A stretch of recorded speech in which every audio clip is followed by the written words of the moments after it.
بسم اللہ الرحمن الرحیم التاجر الصدوق الامین مع النبیین والصدیقین والشہداء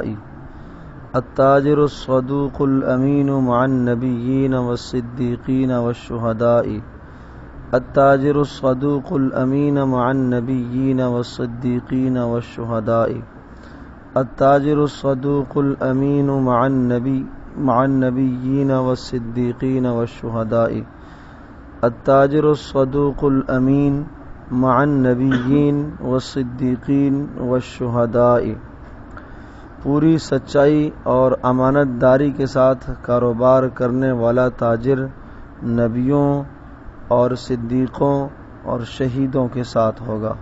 پوری سچائی اور امانت داری کے ساتھ کاروبار کرنے والا تاجر نبیوں، صدیقوں اور شہیدوں کے ساتھ ہوگا۔ پوری سچائی اور امانت داری کے ساتھ کاروبار کرنے والا تاجر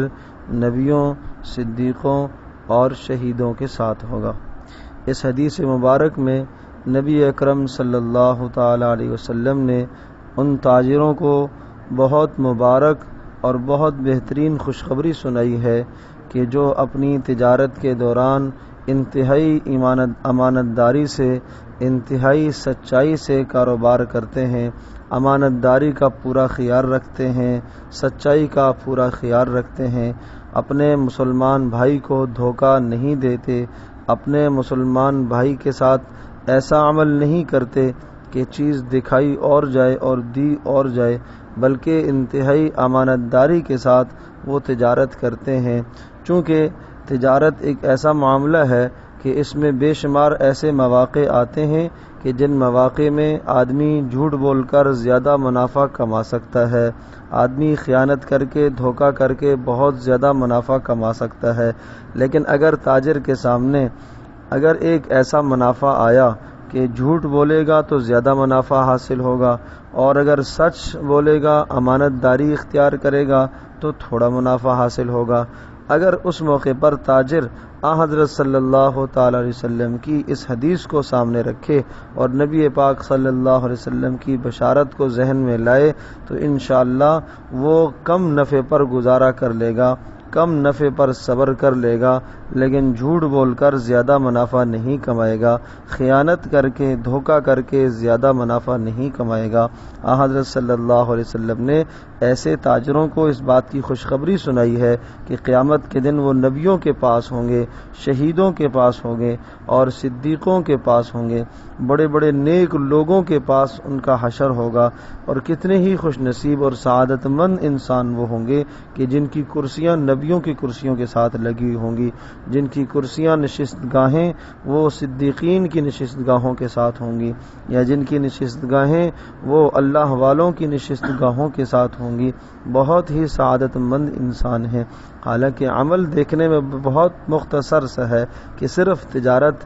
کے دوران امانت داری کو اختیار کرنا۔ تجارت جو انسان اختیار کیا کرتا ہے وہ بھی اپنے فائدے ہی کے لیے کیا کرتا ہے، اپنی ذات کے لیے کمایا کرتا ہے، لیکن اس موقع پر بھی اگر رسول اکرم صلی اللہ علیہ وسلم کی شریعت کو سامنے رکھے گا تو یہی تجارت اس کے لیے آخرت کی کامیابی کا ذریعہ بنے گی، یہی تجارت اس کے لیے دخول جنت کا ذریعہ بنے گی، یہی تجارت اس کو دنیا اور آخرت دونوں جہانوں میں اس کا نام روشن کرے گی، اس لیے کہ یہ امانت دار تاجر ہے۔ نبی پاک صلی اللہ علیہ وسلم نے اس حدیث کے علاوہ اور بے شمار احادیث میں تاجروں کو حضرت صلی اللہ علیہ وسلم نے خاص تاکید کی ہے۔ ایک حدیث میں آپ علیہ الصلوۃ والسلام نے یوں ارشاد فرمایا کہ التجار ہم الفجار، تجارت کرنے والے گناہگار ہیں، فسق و فجور میں مبتلا ہیں۔ تو صحابہ نے پوچھا اللہ کے رسول کیا تجارت کرنا جائز نہیں ہے؟ آپ نے ارشاد فرمایا ہاں جائز تو ہے، لیکن میری مراد اس سے وہ تاجر ہیں جو اپنی تجارت کے دوران جھوٹ بولتے ہیں، جو اپنی تجارت کے دوران مسلمانوں کے ساتھ دھوکہ کرتے ہیں، جو تجارت کے دوران اپنے مسلمانوں کے ساتھ فراڈ کرتے ہیں۔ تو ان گناہوں سے آج ہمارا تاجر اگر اپنے آپ کو بچائے گا تو انشاءاللہ اس کی تجارتیں بڑی نفع بخش ہوں گی۔ آج بازاروں کے اندر اللہ پاک کی رحمتیں، اللہ تبارک تعالیٰ کی مہربانیاں کیوں نازل نہیں ہوتی؟ اس لیے کہ بازاروں میں ہونے والے اکثر و بیشتر سودے وہ سود کی بنیاد پر ہوتے ہیں، بے شمار سودے وہ جھوٹ اور فریب اور دھوکے کی بنیاد پر ہوتے ہیں۔ اللہ اور اس کے رسول صلی اللہ علیہ وسلم کے احکامات کو بالائے طاق رکھا جاتا ہے، پس پشت ڈال دیا جاتا ہے، جس کی بنیاد پر بازاروں کے اندر اللہ تبارک تعالیٰ کی رحمتیں نازل نہیں ہوتی اور بازاروں کے اندر بے شمار لڑائی جھگڑے کے اسباب پیدا ہو جاتے ہیں۔ اس لیے ہمیں یہ چاہیے کہ ہم اپنی کسی بھی تجارت میں جب بھی ہم تجارت کریں تو اس موقع پر ہمیں انتہائی امانت داری سے کام لینا چاہیے۔ اور پھر ایک بات یہ بھی ذہن نشین فرما لیجئے کہ اس کا یہ مطلب نہیں ہے کہ یہ صرف اسی آدمی کے لیے یہ حدیث ہے جو دکان کھولے بیٹھا ہے، نہیں، ہر وہ آدمی جو کسی بھی جگہ پر کام کر رہا ہے، چاہے وہ ملازمت کر رہا ہے، چاہے وہ تجارت کر رہا ہے، چاہے وہ اپنا کوئی کاروبار کر رہا ہے، کسی کے پاس کام کر رہا ہے، ہر آدمی کو انتہائی امانت داری سے کام کرنا چاہیے۔ اگر وہ اپنے کام میں خیانت کرے گا، پورا وقت نہیں دے گا، یا کام میں صحیح اہتمام کے ساتھ جس طرح سے اس کی ذمہ داریاں ہیں وہ ذمہ داریاں صحیح ادا نہیں کرے گا، تو قیامت کے دن یہ بھی پکڑا جائے گا، یہ بھی دھوکہ باز شمار کیا جائے گا۔ تو حدیث ہو گئی التاجر الصدوق الامین مع النبیین والصدیقین والشہداء، التاجر الصدوق الامین مع النبیین والصدیقین والشہداء،